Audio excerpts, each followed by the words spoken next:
Praise the Lord. Hallelujah. In this special teaching, I'll be talking about marriage. The 10 kinds of men you should be careful of. This message will be focused majorly on our Christian ladies. Now, marriage is sweet, all things being equal. The scripture made us to understand that two are better than one. But you see, all these will remain true if you are able to marry right. Because if you don't marry right, lives can be destroyed, the future can be ruined, or the life of your unborn children can be destroyed even before they are born. That is, if you marry wrong.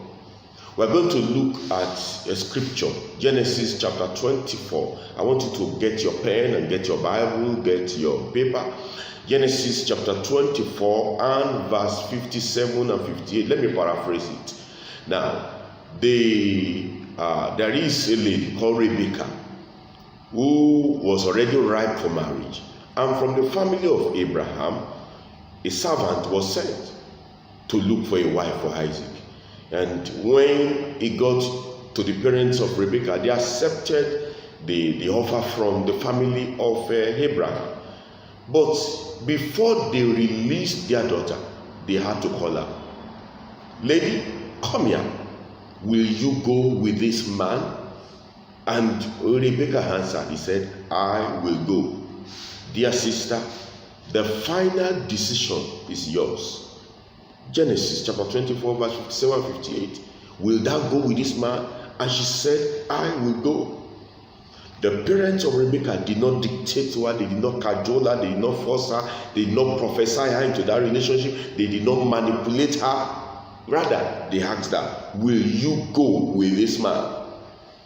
It also means that there are some kind of men you should not go with. Because they asked her, will you go with this man, this particular man?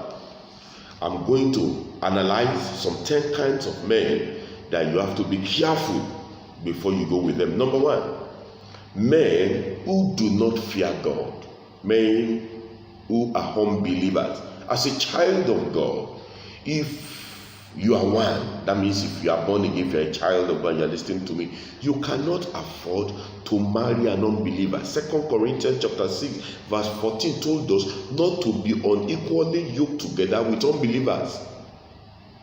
Pastor, are you saying that if I marry an unbeliever, I'm going to go to hell? Not really.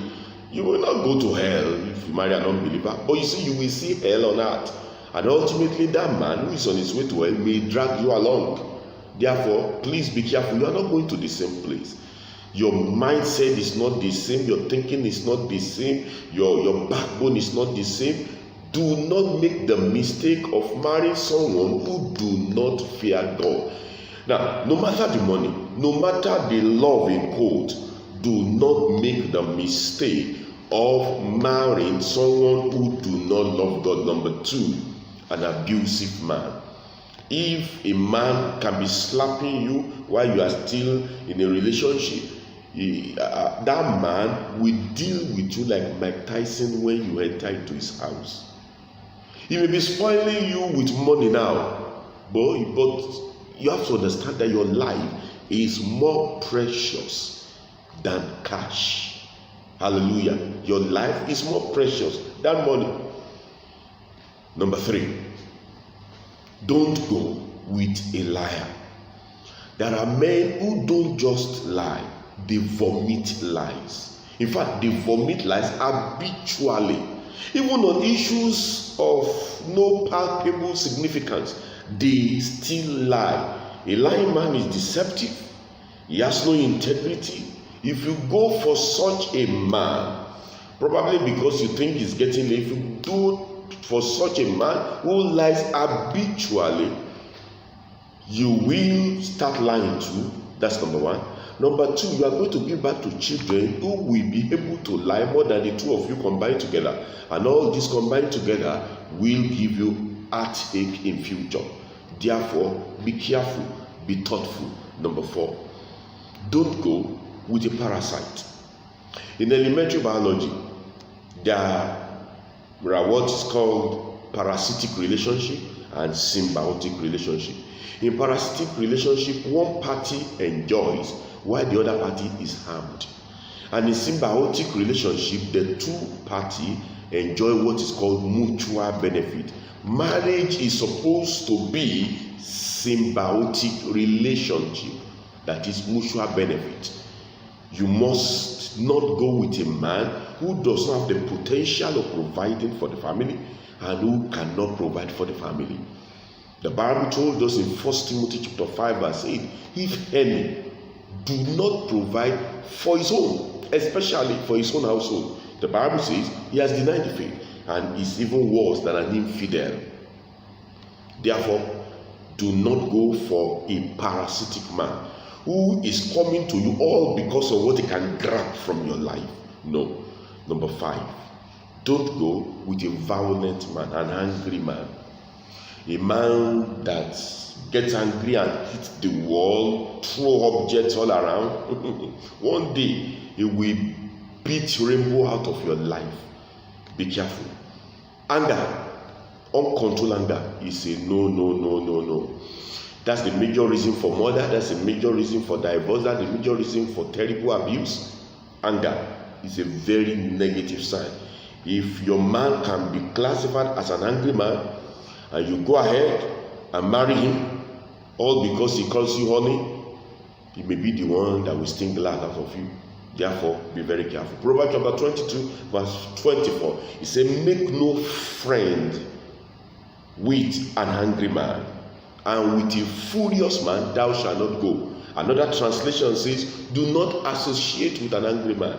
And another translation will also say, do not hang out with an angry man. Therefore, take wisdom from that scripture.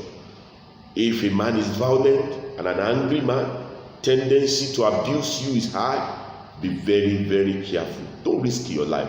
Number 6, a mommy's boy. You see, having a man that loves our mother is fantastic, it's adorable. But you see, when they cannot do anything without consulting our mother, you are in for a long thing. Now, if you want to marry such a man, you must be ready to take your position as the second wife, because the mother is the first wife already. Don't complain when you enter into marriage, because you already know before marrying that this man can't do nothing except with the consent of the mother. And if you can cope, don't enter. If you can cope, go ahead. All you need to do is to make the woman your best friend, and then I'm sure you are good to go. Number 7, don't go for a sadist. If a man enjoys seeing you in pain, does not laugh, talk less of making you laugh, it's not a good candidate for marriage. Sadistic tendency is actually a dysfunctional personality disorder. In fact, it's almost like a mental problem, and you can't change it except by divine intervention, which you cannot control. Therefore, don't think you can change anybody once you enter into marriage. Once someone is a sadist, be careful. Number 8, the 8th kind of men you should not go with: visionless men. A man without vision is a man without future. If a man does not know where he's heading to, how will you follow such a man? A man naturally, by Christian standard, is the head of the family. If the head does not know where he's heading to, how do you cope? No. If he's the head, he must take the lead. And he cannot take the lead if he has no future, if he has no vision, if he has no thought about tomorrow. At 35, he's still in his father's house. He does not know the kind of job he really wants in life. Then be very, very, very careful. Number 9, an obsessed man. A man that is obsessed with love, so to say, love in inverted commas. You see, there's a whole lot of difference between healthy affection and obsessive love. Healthy love will always mature into friendship and mutual respect and trust for one another. But an obsessive love is more like a mental problem. You see, when a man begins to send text message to you 15 times a day, wanting to know every inch of your movement, everyone you saw yesterday at your working place, feeling like killing you because you said hello to a co-worker, if you love yourself, disappear. Disappear. Take the counsel from me. If you love your life, disappear. When a man begins to pay unwanted intensive attention, calling you 30 times in 1 hour, attempting to control your life even before marriage, control your life, control your activities, almost feeling like locking you up in a room, then you are in for a long thing. There is a need for you to seek counsel before it is too late for you. And in the name of Jesus, it will not be too late for you. Such a man can shoot you and shoot himself. In fact, such a man will say it, if you fumble, I will kill you and I will kill myself. If you have such a man around you, run. Did you hear what I just said? I say run. Then number 10, a man with bad friends. 1 Corinthians chapter 15 verse 13 said, do not be deceived. Do not be deceived. Evil communication corrupt good manner. Even if your man looks good, if your man looks boy, he's always around bad boys. Suspect him. He's not genuine. He's not true to you. Suspect him, because even if it's not bad now, he will soon change. The scripture cannot be broken. Evil communication corrupt good manners. That is, bad company destroy a person's life. Hallelujah. I'm not saying that you are going to be looking for someone who is 100% faultless. There is no such person. No. What I'm telling you is that be careful. There are things that are better avoided instead of you trying to cope all your life. Instead of you trying to cope all the days of your life. I've listed 10 types of men, right? I've listed 10 of them. Am I saying that you should not marry them? Not really. But what I'm saying is that you should be careful. Marital wounds don't heal easily. They are better avoided. I know you want to marry quickly. I know you want to marry on time. But please, don't commit destiny suicide. Destiny is more valuable than marriage. Thank God for all the prayers. Thank God for all fasting. But watch out. It's not every man that is an husband material. It's not every woman that is a wife material. For those of you who are still young, who are very young, please look very well before you leap. Don't allow pastors, don't allow prophecy, don't allow people around you, don't allow parents, don't allow your peers to force you to marry anyone you don't want to marry. The Bible told us in the book of Numbers, chapter 36, verse 6, he said, this is the thing which the Lord doth command concerning the daughters of Zelophehad, saying, let them marry to whom they think best. Go and underline that in your Bible.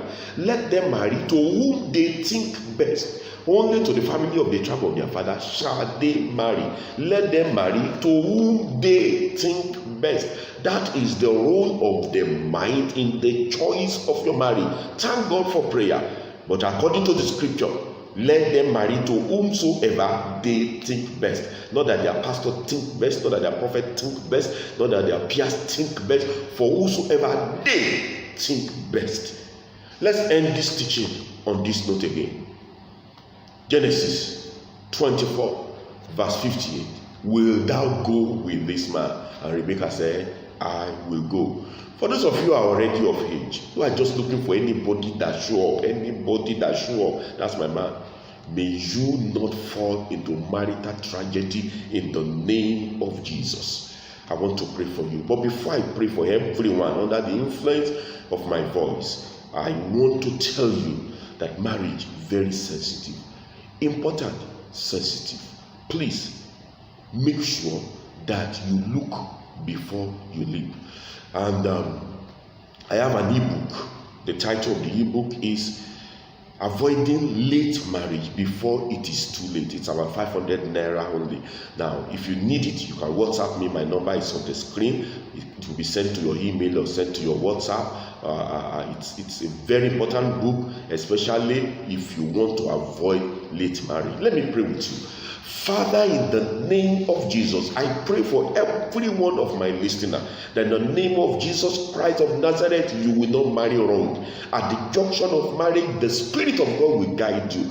God Almighty will lead you. In the name of Jesus, any relationship that is sent to destroy your destiny, I cut it off from your life. In the mighty name of Jesus, the Almighty God that led Eliezer to the house of Rebekah, and Isaac and Rebekah were married successfully. The same Holy Spirit that led them will lead you. In the name of Jesus, you will marry right. In the name of Jesus, the Almighty God will guide your footsteps. You will not marry wrong. In the name of Jesus, amen. Beloved, you are appointed to be blessed. You cannot be cursed. Amen.